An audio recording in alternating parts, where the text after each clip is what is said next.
En Colima se desplegó un intenso operativo de seguridad para localizar a los agresores del exgobernador Fernando Moreno Peña.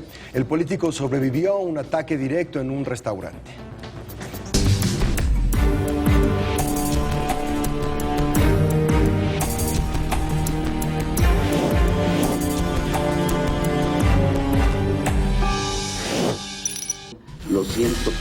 A casi 24 horas de haber sido blanco de un atentado, el exgobernador de Colima, Fernando Moreno Peña, permanece internado en el Hospital Regional Universitario, donde su estado de salud es reportado como fuera de peligro. El exfuncionario estatal fue atacado a balazos la mañana del lunes mientras realizaba su desayuno semanal en un restaurante de la capital colimense. La Coordinación Estatal de Seguridad Pública reportó que 2 hombres entraron al establecimiento y uno de ellos disparó contra el político de afiliación priista, ocasionándole 6 lesiones de bala. Tras recibir los primeros auxilios, Moreno Peña fue trasladado a la clínica donde lo sometieron a varias intervenciones quirúrgicas. Hay 6 heridas de proyectil de arma de fuego, una en cada brazo, en cada uno de los brazos.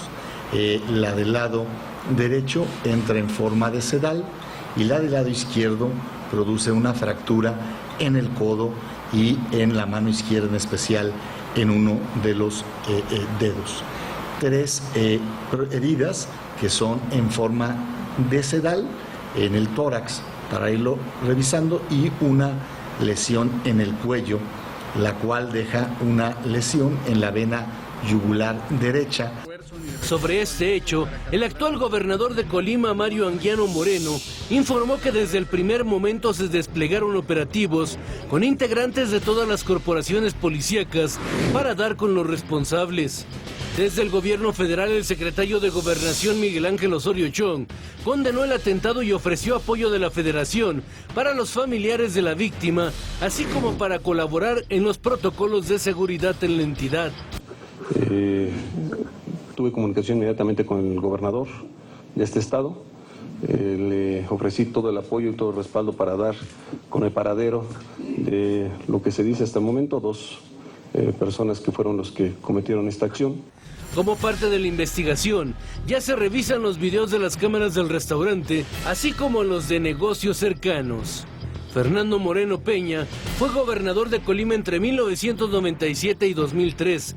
Tras este hecho, se convierte en el segundo exmandatario de Colima en sufrir un atentado. Antes, Jesús Silverio Cavazos Ceballos fue asesinado afuera de su casa el 21 de noviembre de 2010, político que gobernó Colima de 2005 a 2009. Regresamos con nuestros analistas a la mesa de El Primer Café. Algo está pasando en Colima, 2 atentados en contra de gobernadores, o en este caso un exgobernador. Sí, exgobernadores. Sí, los 2 eran exgobernadores, ¿no? Sí hay uno tiene que preguntarse si tiene que ver con un tema de la clase política, tiene que ver con el crimen organizado, tiene que ver con rencillas personales. Lo que sí me parece sorprendente es que este último atentado, él fue gobernador hace casi, no 20 años, hace 18 años. Sí, pero no está retirado de la vida pública, ¿eh? Pues sí. Es un político en actividad constante, ha sido delegado del PRI en varios estados, es uno de los operadores políticos electorales que tiene el PRI con mayor experiencia. Digamos, este es el perfil. Ahora, no sabemos nada, porque las autoridades no han dicho absolutamente nada, lo cual sí me llama mucho la atención. Esto fue hacia las 10:30 de la mañana de ayer. Los atacantes, 2 atacantes que nadie ha dicho si llevaban la cara cubierta, más bien llevaban la cara descubierta, de otra manera hubiera sido relevante que llevaran la cara cubierta. Entraron, dispararon, directamente lo buscaron, lo ubicaron y le dispararon 4 tiros. Esta es una operación en la cual ellos salen del restaurante, se suben a una motocicleta y se van. El restaurante está en una esquina y está pues muy cerca a una calle, 2 calles del periférico, que es muy transitado. Por lo tanto, La ruta de escape es relativamente sencilla. Cuando hay un atentado de esta naturaleza, de tanta sorpresa, sí existe la posibilidad de que te puedas escapar. Eso sí es cierto, porque además este tipo de restaurantes, con muchos restaurantes, pues no están pensando todo el tiempo que va a haber un atentado. O sea, lo normal no es que exista un atentado, porque si es que no tienen la seguridad, pues claro que no tienes la seguridad. Tú no vas a un restaurante pensando que ese puede ser tu último día, ¿verdad? Entonces, no solamente es eso, sino como mencionaba yo en un principio, es un restaurante donde va toda la clase política de Colima, donde se conjunta con los medios, y donde se desarrollan, se celebran la mayor parte de las conferencias de prensa. Digamos, si hay un lugar similar a la parroquia de Veracruz, de la agitación, de excitación, de la política, eso es este restaurante en Colima. Ahora, esto es el hecho sorpresivo y la huida. Debe haber cámaras de seguridad, no únicamente del restaurante. El restaurante les permitirá establecer los rostros, sino también las cámaras del C4, el sistema de control de circuito cerrado de televisión de seguridad. Entonces, estas cámaras a las autoridades les debieron de haber permitido de inmediato poder tener los rostros y sacar los rostros al público, precisamente para hacerles mucho más difícil que se escondieran o que huyeran. Esto es una operación inmediata, teniendo la información. ¿Por qué no se actuó de esta manera? No lo sabemos. No sabemos por qué en la parte de difusión, que te ayuda a irle poniendo obstáculos a ellos para que puedan ir escapándose, no lo hicieron. Está todo sumamente clandestino. Son 4 balazos. No conocemos el calibre. Tampoco han dicho las autoridades qué tipo de calibre. Por lo tanto, no sabemos qué tipo de armas. Lo que sí, de acuerdo con lo que no se ha dicho, podemos suponer que son pistolas, que no es una AK-47, que no son armas de alto poder, que son pistolas. 4 balazos no te habla de la tipología del narcotráfico. No quiero decir que se descarte, una línea de investigación tiene que incorporar todo, pero la tipología no es del narcotráfico. Este tipo de asesinato, de intento de asesinato, parece más una venganza directa, personal, que tiene que ver con otras razones no vinculadas con el narcotráfico. Esto es correcto, no lo sabemos, porque todavía no está... no hay absolutamente ningún dato de la investigación o ningún dato sobre estas personas que nos pudieran permitir ir cerrando algunos de los casilleros. Por supuesto que el móvil, mientras no detengan a las personas, no se va a saber cuál es el móvil, o mientras no tengan identificado y se investigue a partir de estas personas, pues tampoco vamos a poder ver hasta dónde llega. Es muy extraña la forma como las autoridades en Colima están procesando esta investigación. Yo me imagino que eso también va a reabrir cuestionamientos de qué pasó con la investigación. Oye, esa imagen que vimos, se supone que es evidencia, ¿verdad? Se supone que es evidencia. Y la tiran así en la caja de la camioneta. Pues parece que sí. O sea, la custodia de las pruebas son bastante... Después decimos, ¿y qué pasó con la cadena de custodia? Pues vean. Ahí está. Y luego, porque hay que capacitar a los policías, ahí está también. A los peritos. Aquí yo creo que de nuevo hay que preguntar qué pasó con la investigación en contra del exgobernador Jesús Silverio Cavazos. Porque me quedé con yo no recuerdo que se haya resuelto ese caso. Sí hubo en el 2013, hubo órdenes de aprehensión contra 9 personas, pero yo no sé si ya los condenaron, sí detuvieron a algunas personas, no sé si, y esto fue la PGR, no fue la Procuraduría Local, que ya te está diciendo algo. Si mal no también recuerdo por el tipo de armas que se usó, lo atrajo la PGR. que eso también es muy importante, porque parecería que este caso no lo va a traer la PGR, apenas que puedan encontrar un vínculo con también el crimen organizado. La ley te permite, si el gobernador lo pide, puede darse ese caso, no es en automático. Y de hecho, el gobernador inmediatamente pidió la asistencia federal y están participando en la búsqueda la Marina. Sí, claro. Entonces llegó una unidad de la Marina ahí para apoyar la investigación. O sea, sí hay ya autoridades federales participando en la investigación desde ayer por petición del gobernador. ¿Y en qué precedente pone esto a Colima? Digo, entendiendo que tampoco no es muy común que dos exgobernadores y más allá de, como dice, sea el crimen organizado o sea rencillas personales, el presidente, yo no sé si algún estado haya vivido este tipo de situación con dos exgobernadores con este tipo de ataques. Digo, creo que también habría que... Yo lo que pienso es que no hay que estigmatizarlo, ya, ¿no? Y yo creo que hay 3 gobernadores que han estado en incidentes en los últimos 10 años. Uno es un gobernador en funciones que murió en un accidente de aviación, ¿no? Dicen, bueno, es que fue muy sospechoso, pero también ha habido información extraoficial donde habla que ese avión no debió de haber salido esa noche en las condiciones climatológicas en las cuales se encontraba. Supongo que esta información viene de algunas de las comunicaciones que hubo en la cabina, pero no hay hasta este momento ningún dato que hubiera permitido abrir una línea de investigación en otro sentido que no fuera un accidente. En el caso del exgobernador Silverio Cavazos, había una línea de investigación sobre el narcotráfico.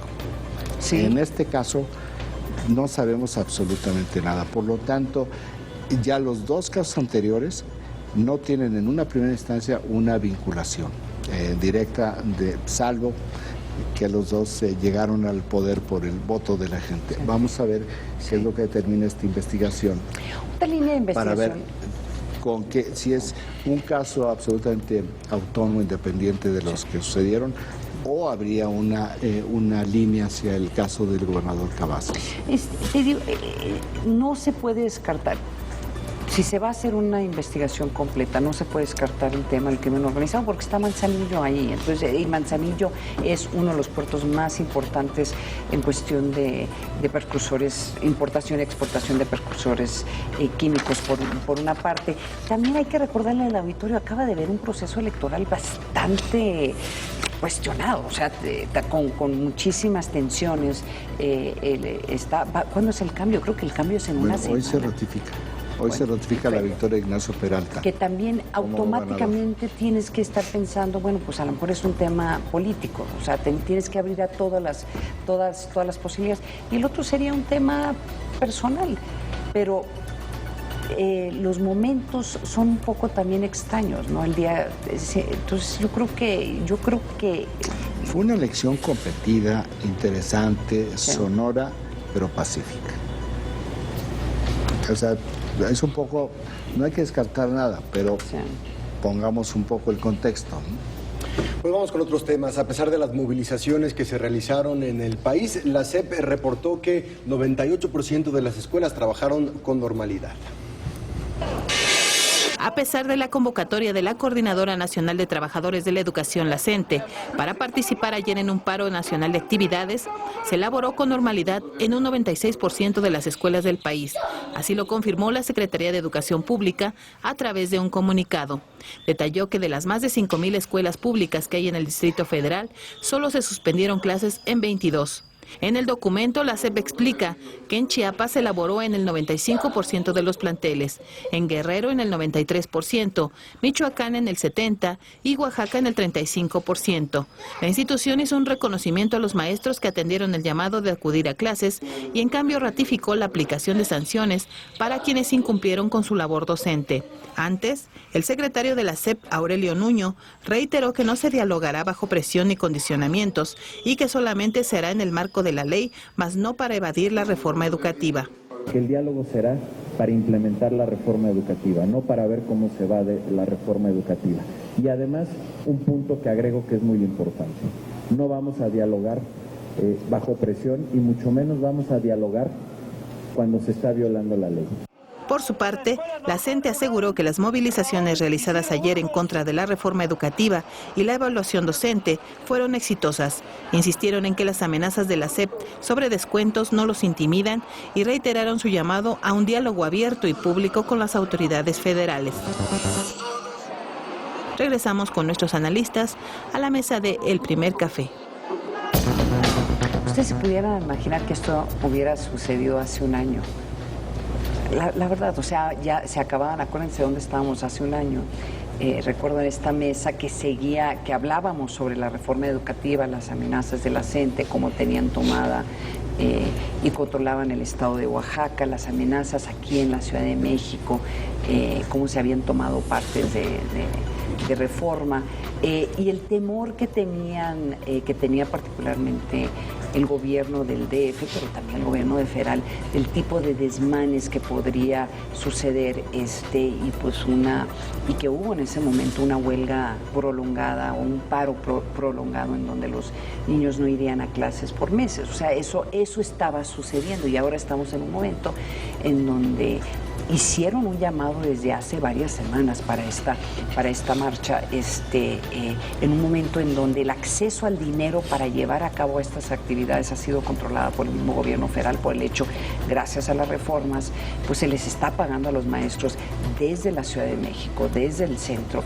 Ahora son transferencias electrónicas, no es el CENTE el que está pagando los salarios. ¿Pero cuál es el punto? Aquí el punto es que lo que fue el día de ayer es extraordinario. O sea, yo creo que estábamos hablando si se debilitó o no. ¿Extraordinario en función de qué? Extraordinario en función que todos los temores que había de este monstruo que era la CENTE y los daños que podían producir, y por eso no había habido, no solamente la CENTE, sino los maestros en general, que no permitieron por décadas que hubiera una reforma educativa, que permitió que la maestra Elbester Gordillo no solamente controlaba la educación, tenía a su yerno como subsecretario, que controlaba partes de la política mexicana. Y estamos en un momento en donde no solamente ya no hablamos, aún, fíjate, Andrés Manuel López Obrador haciendo un llamado, tratando de usar estas movilizaciones. Déjame terminar. Termina. Usando estas movilizaciones por razones para recibir algún apoyo político en las elecciones de Oaxaca, pues está el cuestionamiento qué tanto le va a servir a Andrés Manuel en un momento, tal vez en Oaxaca en las elecciones, pero en el contexto general de lo que está buscando Andrés Manuel López Obrador, que es el presidente del país, yo creo que poniendo todo esto sobre la mesa, lo que sucedió el día de ayer fue, a mí me parece, extraordinario. Pues fíjate que yo creo, a diferencia de lo que creen todos en los medios, que la CENTE mostró mucho músculo. Y te voy a decir por qué. A ver. Porque yo no utilizo la referencia de hace un año, ni utilizo la referencia de hace 2 años. Pero si nosotros nos vamos hacia antes de esta administración, lo que no hubo absolutamente nada distinto. Lo que no hubo ayer fue el estrangulamiento de la ciudad. El estrangulamiento de la ciudad vino derivado de un diseño de negociación política de este gobierno con la CENTE, con la Coordinadora Magisterial, como si fuera antorcha campesina, como si con dinero resolvieran las cosas. Entonces fue la gestión de esta administración lo que produjo que trasladaran su centro de protesta de Oaxaca a la Ciudad de México.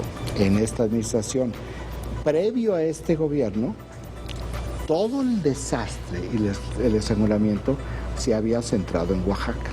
Entonces, yo lo veo más en una línea un poco, en un contexto más histórico, no en un contexto coyuntural sobre qué sucedió el año pasado o no.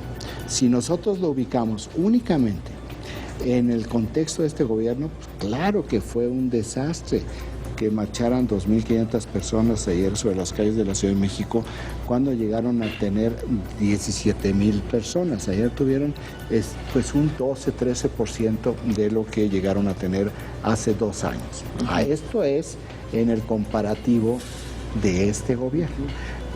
Pero si nos vamos nosotros para atrás, vemos que en términos de movilización, la movilización en los bastiones de la CENTE fue como ha sido la movilización previamente.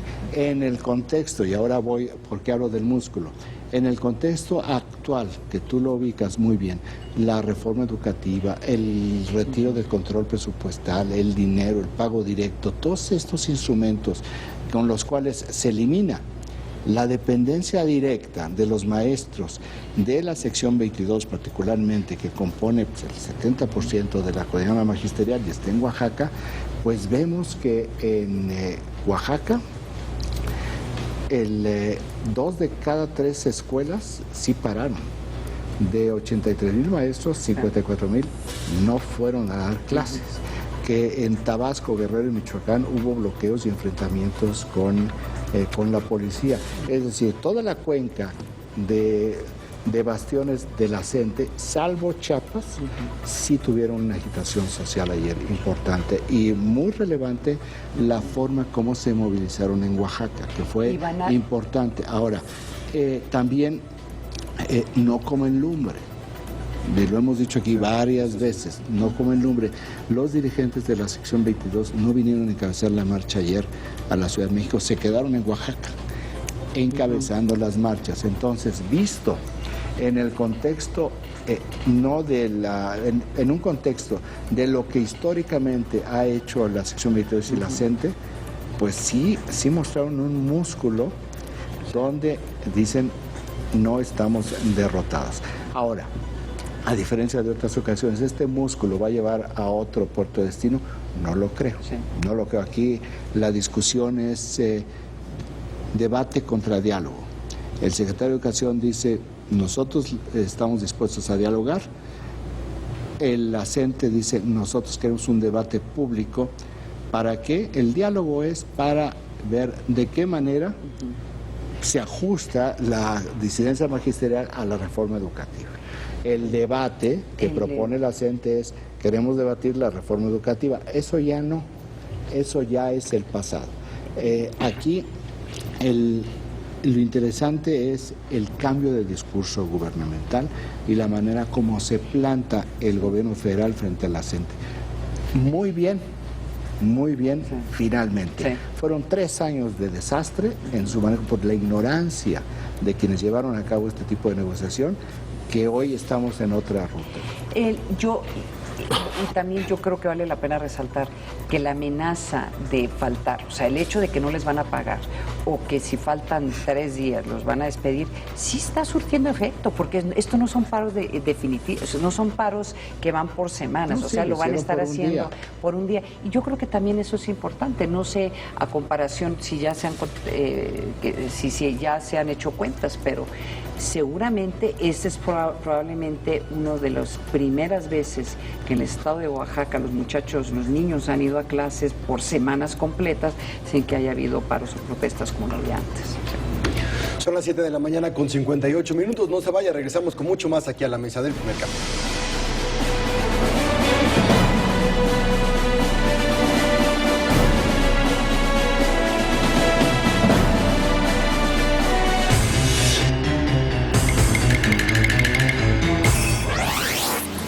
Lectura de entretenimiento en México.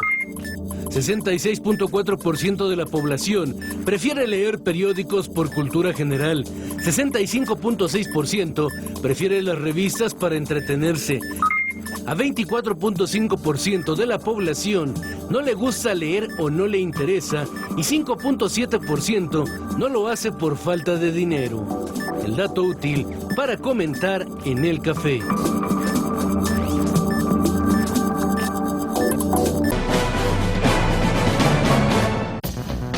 Bueno, seguimos con el análisis aquí en la mesa del Primer Café. La versión pública del expediente del caso Iguala requiere de una revisión detallada y minuciosa para conocer las diversas versiones en las que están involucrados las personas de este caso.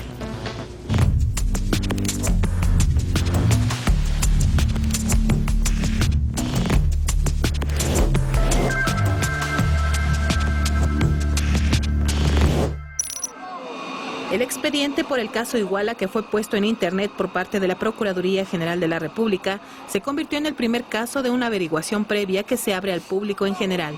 En su contenido, la versión pública incluye las declaraciones de 111 personas que están en prisión implicadas en la desaparición de 43 normalistas de Ayotzinapa y la muerte de 6 personas entre el 26 y 27 de septiembre de 2014 en Guerrero. Entre la información que se puede encontrar, destaca la que proporcionaron 38 presuntos integrantes del grupo criminal Guerreros Unidos, 52 policías de Iguala y 19 policías de Cocula, así como el exalcalde José Luis Abarca y su esposa María de los Ángeles Pineda Villa. Incluso en el documento se integra la declaración del exsecretario particular del entonces alcalde de Iguala, quien narra los movimientos de su jefe tras conocer los hechos. También destaca el testimonio de un médico que intentó ayudar a los normalistas después del ataque. Cabe mencionar que en el informe virtual fueron reservadas fotografías, gráficas y otros documentos personales de las víctimas. Además, las páginas están habilitadas únicamente para su visualización y lectura. Regresamos con nuestros analistas a la mesa de El Primer Café. Bueno, para platicarnos más acerca de este expediente del caso Iguala de la PGR que subió a su página de internet, tenemos aquí en el estudio a Maridalia Gómez. Ella es analista de seguridad del portal de noticias Eje Central. Maridalia, ¿cómo estás? Muy buenos días, bienvenida. Gracias por estar con nosotros aquí. No, gracias a ustedes. Buenos días. ¿Qué tal? ¿Cómo estás? ¿Qué tal, Maridalia? Maridalia, ¿ya has tenido tú la oportunidad de revisar detalladamente el expediente? ¿Lo revisaste antes de que se publicara, inclusive en la página de internet cuando se hizo disponible para algunos medios de comunicación? ¿Cuáles han sido los principales detalles que tú has encontrado que te han llamado la atención? Y nos platicabas también en un principio cómo encuentras este expediente a comparación de otros. Es uno muy grande, se requirió de mucha elaboración, hay algunas fallas. Platícanos en primera instancia cómo se encuentra, cómo encontraste este expediente. El expediente, tengo 6 días realmente revisándolo, a partir de que nos dejaron ingresar.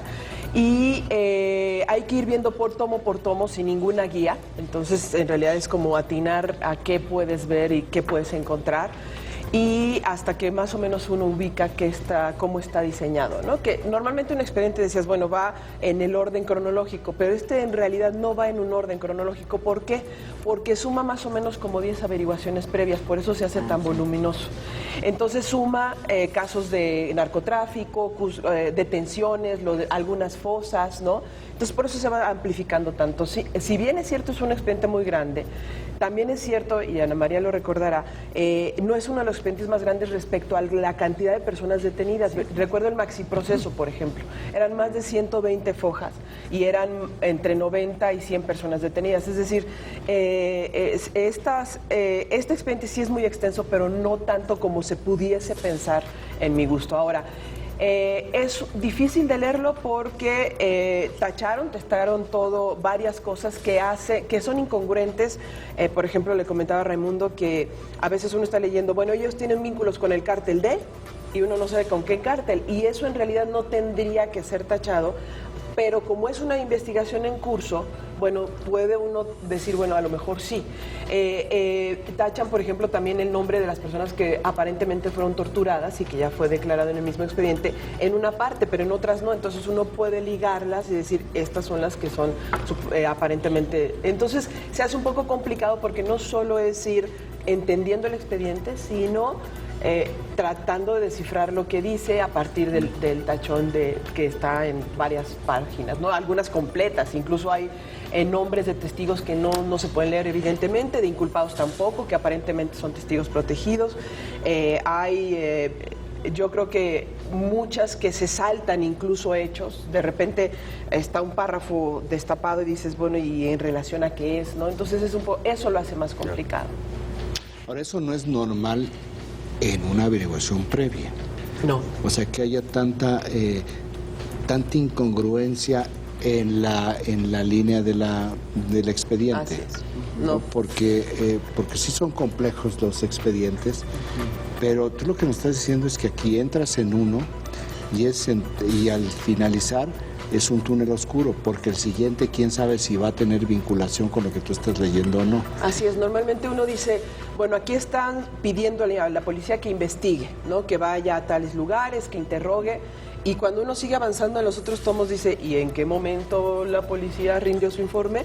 No hay una congruencia cronológica, que suele pasar, pero este expediente es muy repetitivo. Y tampoco hay ese hilo conductor, ¿no? De acuerdo con el expediente, y de acuerdo con lo que tú has avanzado, que no son las 54,000 fojas, ¿cuáles son las hipótesis sobre lo que sucedió? Bueno, eso es una de las cosas que me ha sorprendido. A solo 5 tomos que he podido ver bien. ¿Cada tomo cuántas fojas son? Los más pequeños, me tocó uno muy pequeño de 500, 600 cuartillas. Muy bien. Por eso se le está cayendo los ojos. Vela, se le está cayendo los ojos. Por un lado, por los dos lados. Sí. Y los otros 800, una cosa, 1900, ¿no? Normalmente esos son los más. O hasta 2 tomos por tomo, ¿no? Incluso. Eso me sorprendió porque a mí me parece, a partir de lo que llevo, que todavía es como muy preliminar, pero sí creo que se va a ir confirmando, es que es un expediente dirigido a una sola hipótesis. Que a pesar de que las declaraciones te llevaban a un universo más amplio, 2 o 3 o 4, de la posibilidad de lo que pudo ocurrirle a los estudiantes, en realidad el enfoque que se llevó a la Procuraduría fue que fue llegar al basurero de Cocula. En esas otras hipótesis, por ejemplo, que he encontrado, en la misma calidad de testigos, es decir, uno no se puede fiar porque cualquiera venga y declare cualquier cosa, pero en la misma calidad de testigos, sean halcones, sean sicarios, le hacen caso a uno sobre el basurero de Cocula y al otro que tiene la misma calidad no se lo hacen, y sin embargo, por ejemplo, uno dice, nos reunimos en un lugar de Pueblo Viejo, un rancho del Choqui, y llegó con 3 que ya había golpeado y ya los había matado. Y llegamos con otros 10, entonces los obligamos a preparar fosas, y en esas fosas después los matamos, un tiro de gracia, yo maté 2, dice uno incluso, y metimos a 3 en cada fosa, después les echamos diésel, que por cierto, dice que antes pasaron a comprar el diésel, les prendieron fuego y esperaron a que se incineraran. Aparentemente fue en un poco tiempo, por lo que va contando, lo cual no podría haber ocurrido que se incineraran los cuerpos, y después le echaron tierra. A ver, ahí van 13, por ejemplo. Déjame detenernos un poco, porque puede ser muy confuso para quien no está metido en el expediente o en el caso. El gran debate público es sobre el basurero de Cocula. ¿Quiénes llevan a los investigadores, a los peritos, los investigadores de la PGR al basurero de Cocula? O sea, ¿cómo llega la PGR al basurero de Cocula? Con 2 testimonios fundamentalmente, que tienen que ver con un policía municipal y otro un sicario. Ellos son los que dicen que se los llevan a Cocula y que ahí hay un lugar en donde se acostumbra a hacer eso, y que es ahí donde les dan piso. A ver, ahí dicen así, les dan piso. Tú dices, aquí hay un policía y un sicario, son quienes señalan el basurero de Cocula. Y tú decías que hay, cuando tú dices, hay otras personas de igual rango en la jerarquía criminal. Así es. Que dicen que fue en otro lugar, en Pueblo Viejo. Y que fueron 13 nada más. Entonces, porque no hay una consolidación de hipótesis. O sea, no se establece una vinculación de por qué hay uno con la misma jerarquía criminal que dice taza y hay otro que con esa jerarquía que dice tenedor, y no se establece una lógica entre esas dos, o no hay una mayor interrogatorios para poder determinar exactamente de qué están hablando. Simplemente se desecha. ¿Hasta dónde voy? Déjame preguntarte, dices tú que se los llevan a Pueblo Viejo y que los queman con diésel. A 13 nada más. A 13, y que van a comprar el diésel a una gasolinera. De acuerdo con el expediente, ¿en dónde está esa gasolinera y a qué hora se compró el diésel? En Iguala, antes de irse a llevarlos a encontrarse en Pueblo Viejo. Y está, ¿qué dice la gente de la gasolinera? No hay, hasta ahora no he encontrado ni datos de la gasolinera, ni de las cámaras, ni siquiera diligencias en el lugar donde habrían sido. A ver, es el dicho, pero no está corroborado ministerialmente. Exactamente. No significa que tenga validez. El problema es que hay una serie de testimonios que te llevan. Por ejemplo, hay otro que te dice, se los llevaron, el Choqui estuvo esperando paquetes, así dice, le llamamos hacia las personas, y nunca le llegaron esos paquetes, entonces se enojó porque no le llegaron, pero se los llevó Varela. A ver, el Choqui es la persona de supuestamente Guerreros Unidos que ejecuta materialmente. Es como el jefe de crimen. sicarios, según el expediente. Y él recibe la instrucción de Gildardo López Astudillo, que era como el jefe de la zona. El Gil. Es únicamente nada más para ir estableciendo eso. Entonces, aquí hay no hay una corroboración ministerial de lo de Pueblo Viejo. No. Queda en el aire. Hasta ahora. Hasta ahora. Ahora, el otro tema que a mí siempre me ha generado mucha inquietud es sobre la línea de tiempo. Así es. Entonces, ¿cómo se establecen las líneas de tiempo? ¿De dónde saca el exprocurador Jesús Murillo Caram la línea de tiempo a partir de las 2:30 de la tarde? Eso es uno de los puntos que resulta mucho más confuso. ¿Por qué? Porque prácticamente todos los testimonios que yo he leído, incluso los intercambios de radio del C4, las alertas empiezan a las 8:30, 9 de la noche. O sea, una situación muy cronológica, se empieza todo, incluso las declaraciones de los papás es que mi hijo me habló a las 5, que ya se iban a Iguala. ¿Qué es lo que confirma o lo que apoya las dos versiones del grupo de expertos de la Comisión Interamericana y de la Fiscalía General de Guerrero?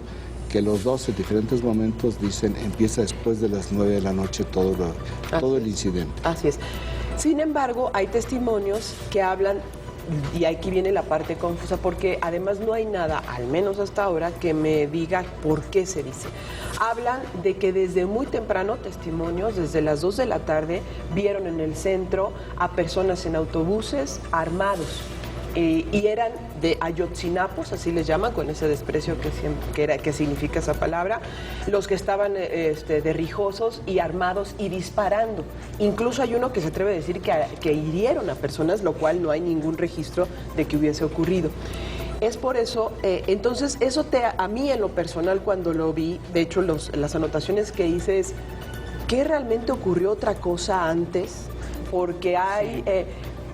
y que fue de sicarios realmente, fue de un grupo criminal, vamos a las 2 de la tarde. ¿Qué pasó? Porque hay como varios testimonios que te dicen que hubo esos incidentes. O sea, sí hay testimonios de diferentes personas que no tienen que ver con criminales o con policías que te están diciendo, nosotros sí vimos que esto sucedió. Algo sucedió, sí. Entonces, sí sucedió.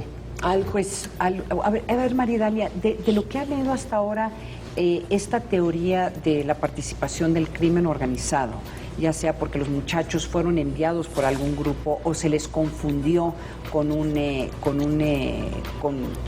algún grupo del crimen organizado, ¿qué es lo que has visto que nos lleve a esa teoría? Mira, yo me he quedado pensando, porque he leído prácticamente la mayoría de las declaraciones de los sicarios y todo eso, ¿qué es exactamente lo que pretendieron? Si armar y justificar un ataque, y por eso decir que venían los rojos infiltrados. Sí. O porque hay uno que dice, es que sí tenían armas y estaban muy violentos, de hecho empezaron a robar carros, dicen unos, ¿no? Hasta taxis, ¿no? Y por eso fue que hubo que detenerlos, ¿no? Sin embargo, él mismo dice que cuando los detienen, en realidad no les detectan ningún arma, ¿no? Entonces, mi visión sobre eso es muy extraña. Yo no sé si alguien desde la policía, desde jefe, ordenó a decir eso para justificar la detención, porque en realidad son testimonios de los que hablan que les habían dicho que venían los rojos, pero al final todos terminan reconociendo que ni armas, ni rojos, y eran todos estudiantes de Ayotzinapa. Y que era con toda esa conciencia. O sea, incluso los que dicen que yo maté a 2 y yo hice esto, dicen eran estudiantes. Es decir, no sé si es un armado el tema de los rojos realmente, o fue una suerte de confusiones en los radios y en todo esto que se da en una situación de estrés. Tú, de lo que has leído, ¿tú ves la posibilidad de que hayan existido 2 incidentes totalmente independientes uno de otro? En horarios. Y que en uno, porque me llama mucho la atención que digan de que iban armados y que iban disparando, porque los estudiantes de la normal de Ayotzinapa sí secuestran autobuses, los toman, traen palos, pero no traen armas. No. O sea, no hay un registro de que hayan utilizado armas en ninguno de estos eventos, en los muchísimos eventos en los cuales se han estado involucrados de esta naturaleza. Entonces, que hubiera habido un tema que tiene que ver con con criminales, con gente armada, a las 2:30 de la tarde, y que hubiera sido otro tema totalmente distinto al después de las 9 de la noche y que se haya dado la confusión. Es muy posible, al menos de lo que está ahí es muy posible. El problema es que no tienes elementos para ver cómo siguieron ese hilo conductor del primer evento. O sea, es más, lo quisieron vincular para que pareciera el mismo. Por eso es que la cronología la empatan cuando no hay empate. Es decir, a las 2 de la tarde ni siquiera los estudiantes habían llegado. Eso es Por más están que las claro. lagunas en la primera investigación que hicieron. ¿Qué hicieron entre tal hora y tal hora, que son como 3 horas, que Más, no se sabe, son que no desde sabe las qué 2 hicieron? de la tarde más o menos. Digamos 2:30. 3 de la tarde a 5:30 de la tarde, que no se sabe exactamente qué es lo que hicieron. Pues bueno, Maridalia, te agradecemos muchísimo que hayas estado con nosotros. Es un expediente largo, seguramente te volveremos a invitar una vez que la información sea mucho más clara. En un año más tarde, cuando lo leas todo, te volvemos a invitar. Pero muchas gracias por haber estado aquí, gracias, Maridalia gracias. Gómez, especialista y analista de seguridad del portal Eje Central. Gracias, Maridalia. Gracias. Son las 7 de la mañana, las 8 de la mañana ya con 18 minutos. Vamos a un corte, no se vaya, regresamos con más aquí a la mesa del primer café.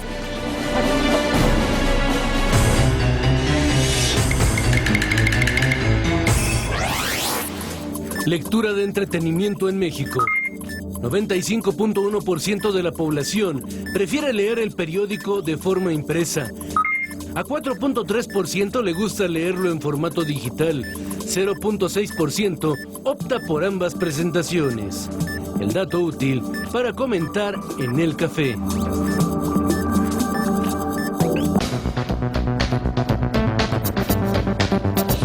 Se está deslindando ella. Ana María, tienes unos tweets que nos llegan del Oigan, público. de nuevo, muchísimas gracias por escribirnos. Hay que recordarle al auditorio que nos envíen sus mensajes. No da nombres, es un tuit en donde 9882458 me pregunta: Salazar, ¿cómo denunciar a ciudadanos corruptos en cambio de uso de suelo? O sea, personas que parecería que están pagando a algún funcionario para poder hacer cambios. No sé, la verdad es que no sé, ojalá que... Bueno, si hay esa sospecha, pues tú presentas una queja en la delegación correspondiente. Sí, para pero que, pues sí para esa- que procedan a investigar.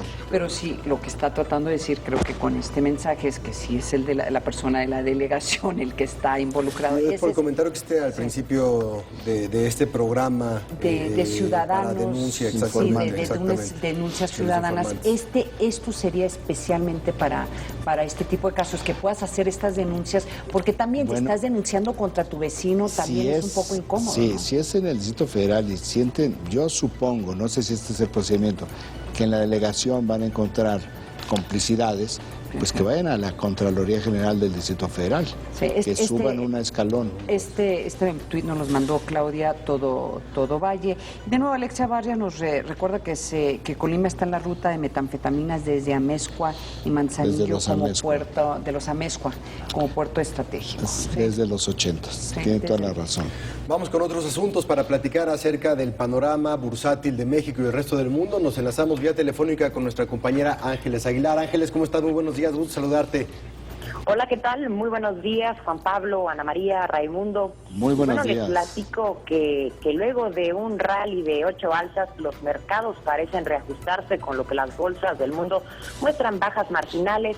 Durante la noche, las bolsas asiáticas registraron una sesión bastante compleja, dadas las renovadas preocupaciones que existen en torno a la desaceleración de China y cómo pues esto podría afectar a la demanda global.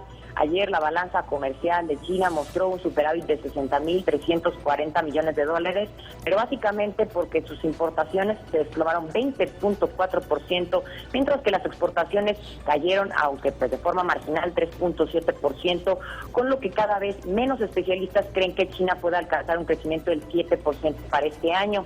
Bajo este panorama, la bolsa de China, que es la Shanghai Stock Exchange, avanzó solo un 0.18%, luego del alza de 3.2% que tuvo el lunes y la de 4.2% del viernes. Por su parte, el Nikkei de Japón retrocedió 1.11%. En Europa, los mercados abrieron a la baja. El IBEX de Madrid cede 1.34%, el CAC de París 1.23%, el DAX de Frankfurt 1.04%, mientras que el FTSE de Londres retrocede 0.82%.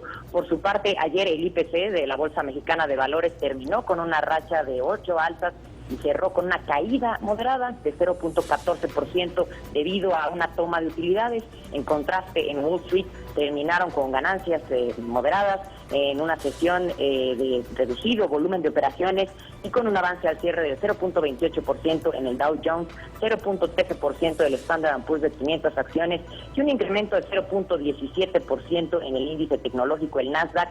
Como quiera, ayer fue un día inusual en lo que hace a anuncios de fusiones y adquisiciones. Ayer ya le comentaba que se dio a conocer el anuncio de $170 mil millones por parte de la empresa de cómputo Dell para la adquisición de la proveedora de almacenaje de datos EMC, mientras que por la tarde pues ya se anunció también que finalmente, luego de 4 ofertas, la cervecera británica SABMiller aceptó la última propuesta planteada por Anheuser-Busch InBev, que pagaría $109 mil millones, la sexta mayor adquisición en la historia corporativa mundial y la más importante hasta la fecha en Reino Unido.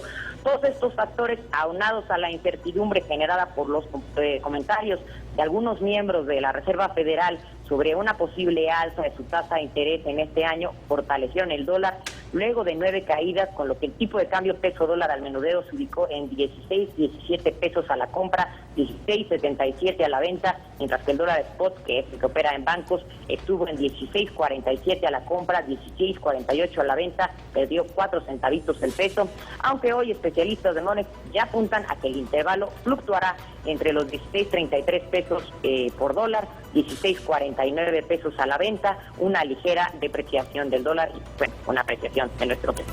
Oye, Ángeles, te saluda Raimundo Rivapalacio. Este anuncio de la balanza comercial de China con sus con importaciones, ¿tú crees que ayuden a aliviar un poco a los mercados internacionales, que ayuden a países como Chile, Brasil, o que ayuden a la minería en México, que ha venido en picada en los últimos meses?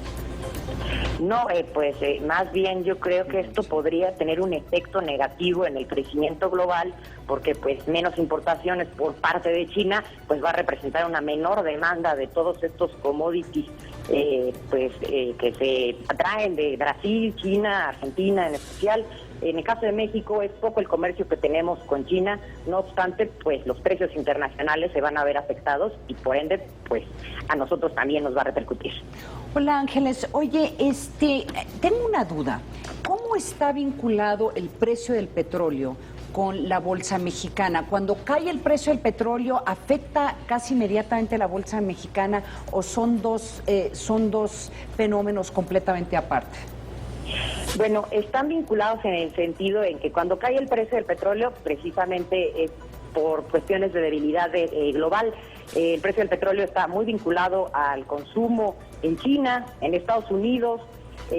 Pues actualmente los precios del petróleo han caído pues de forma considerable desde el año pasado, lo cual representa menor crecimiento para la mayoría de los países productores. México siendo un país productor, pues esto nos afecta y pues además de todo, incluso en Estados Unidos, las empresas energéticas que ya empezaron sus reportes desde la semana pasada ya muestran pérdidas, pues lo que afecta a los mercados y pues también afecta al mercado mexicano.